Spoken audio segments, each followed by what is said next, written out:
Welcome, adventurer. I'm GM Coblin. Today we're going to talk about a little bit of news about D&D Beyond, if any of you happen to be using it.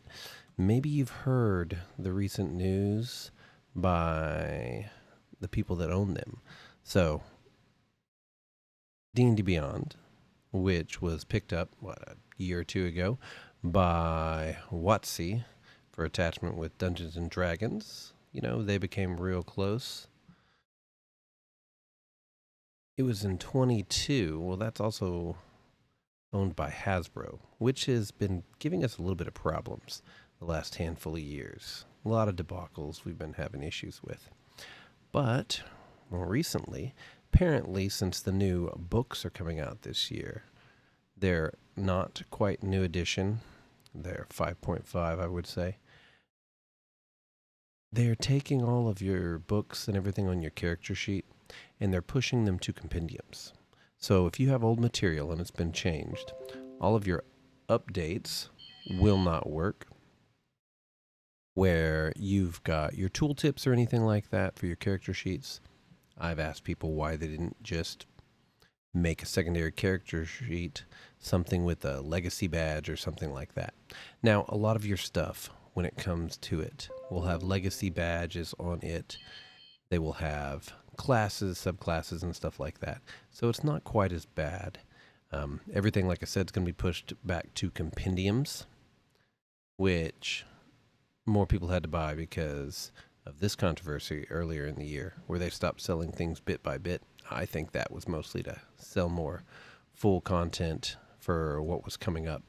But spells and magical items are getting a big hit.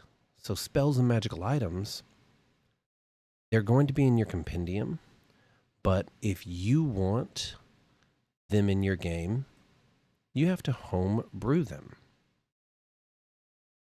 So instead of, like someone mentioned, there's your stats, everything's having to go through home brew mentioned on Reddit. As someone mentioned, why couldn't they homebrew it themselves? Since they're forcing everyone back, another decision from WotC that they're going to make a little more of a nuisance for you, hoping that you would buy new content. But there's links out there for these Reddits. People are talking it everywhere. A lot of people are really mad about it, though I can't say it surprises me too much. But if you want your spells, you're going to have to homebrew them, copy them over after they get changed out. There's even been a lot of people that have been talking about moving to different systems like Foundry, which I'm all for.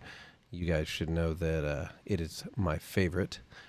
Also, after reading a couple of these threads, there is D&D Beyond Importer.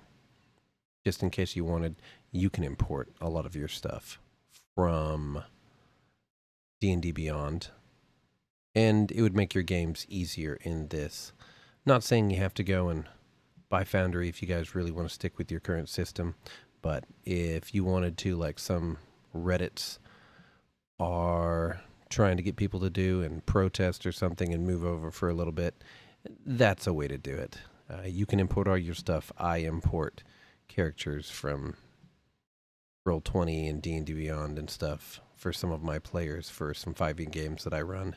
And so that's what I do when I bring them over into Foundry, because I have content from there. Another thing is we have taken over the D&D memes Reddit. This is all over the place. Apparently a lot of people just want you to try Pathfinder. Well, I want you to try Pathfinder too. As a long-time D&D fanatic. Maybe if they get another hit and a little bit of screaming this year, maybe it'll turn them around. They've been having some issues ever since the OGL debacle.